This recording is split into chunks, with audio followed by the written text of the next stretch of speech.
The human languages that surround us didn't just appear out of nowhere. They evolved gradually over thousands of years, branching off from parent languages, absorbing vocabulary from neighbors, and morphing through countless subtle shifts. Except, some languages actually did seem to materialize with virtually no clear family tree. They stand as linguistic anomalies, systems of communication that emerge suddenly or stand alone, with no demonstrable relatives and no straightforward place in the linguistic family map. Here's the thing, these aren't ancient tongues from lost civilizations. Some of these language isolates, mixed systems, and spontaneously developed sign languages emerged in the modern era, right under the noses of linguists who were absolutely baffled by what they were witnessing. When we talk about languages that appear to break the usual rules of evolution, we're dealing with cases that stretch the standard model of how human communication typically develops. The rule of linguistic evolution is still ironclad. Languages don't just spawn from nothing. They're supposed to have parent languages, sister languages, and demonstrable genetic relationships that linguists can trace. But these 7 communication systems push that rule to its limits, creating an absolute nightmare for traditional linguistic classification. The first mechanism we need to understand is how normal language evolution works.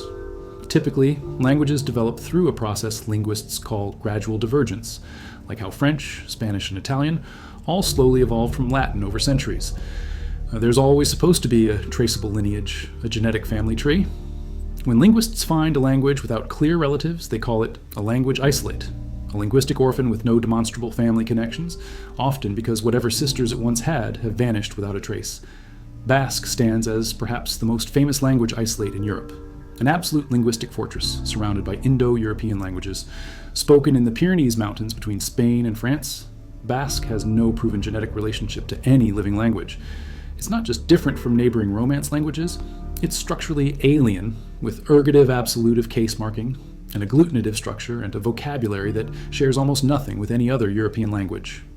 Linguists have proposed dozens of theories about its origins, connections to ancient Iberian, Caucasian languages, even extinct language families, but nothing is held up to scrutiny. The language likely existed before Indo-European languages swept across Europe, making it a linguistic time capsule from a prehistory we barely understand. But Basque at least existed in prehistory. More jarring are the languages that emerged visibly in modern times. Nicaraguan Sign Language represents one of the most striking cases of a language materializing in front of researchers.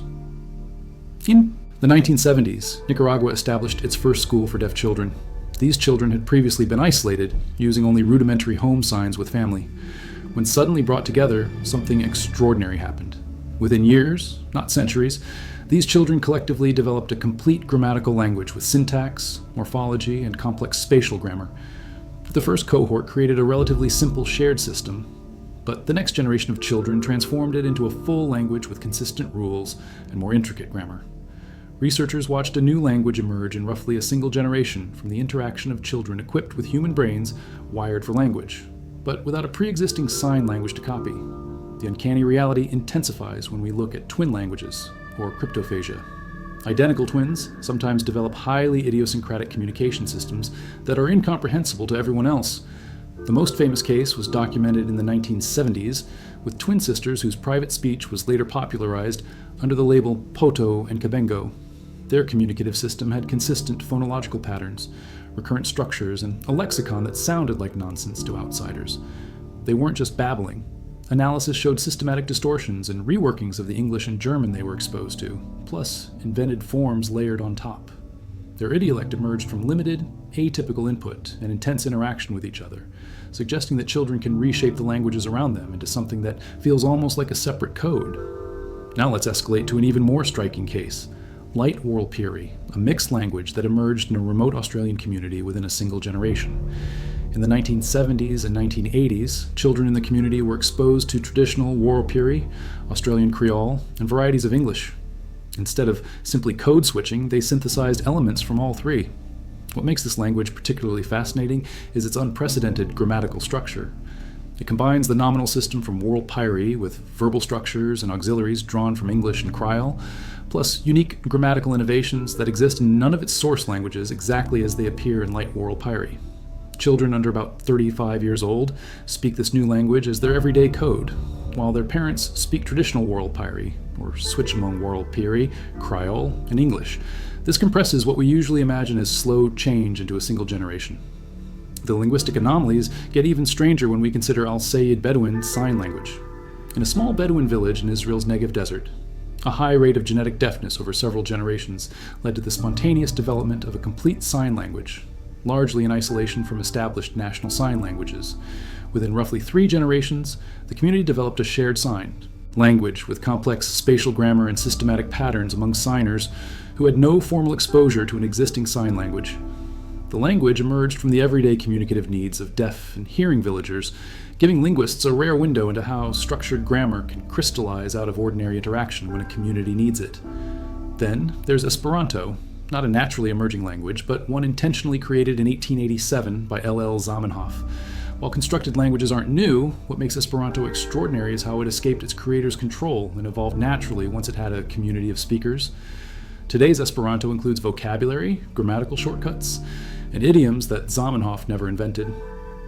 Native Esperanto speakers, yes, there are people who learned it as their first language in multilingual families, have introduced changes and innovations that weren't in the original design. It's a language with a known birth date and documented blueprint that now behaves like a natural language, subject to drift, slang, and generational change.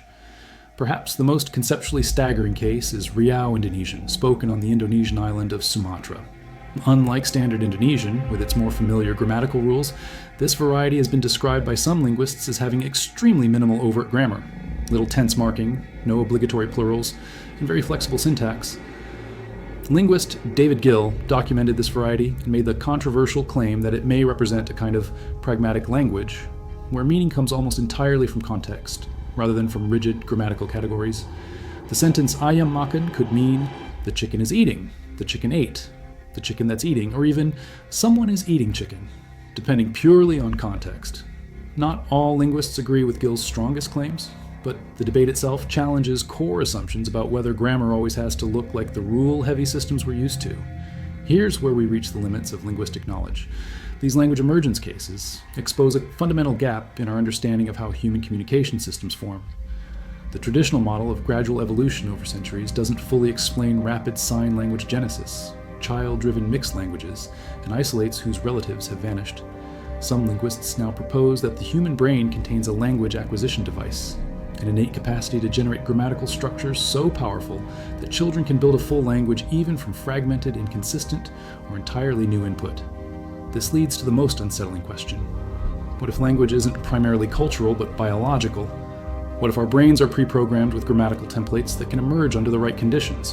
When children are brought together, when communities need a new shared code, when old relatives die out and one language stands alone?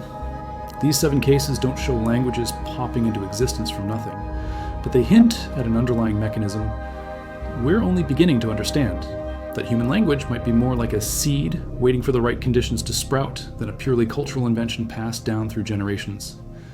The emergence and survival of these languages at the edges of what we expect, from isolates like Basque to village and national sign languages, to mixed systems and engineered tongues that took on lives of their own, represent not just linguistic curiosities, but potential windows into how the first human languages might have emerged thousands of years ago.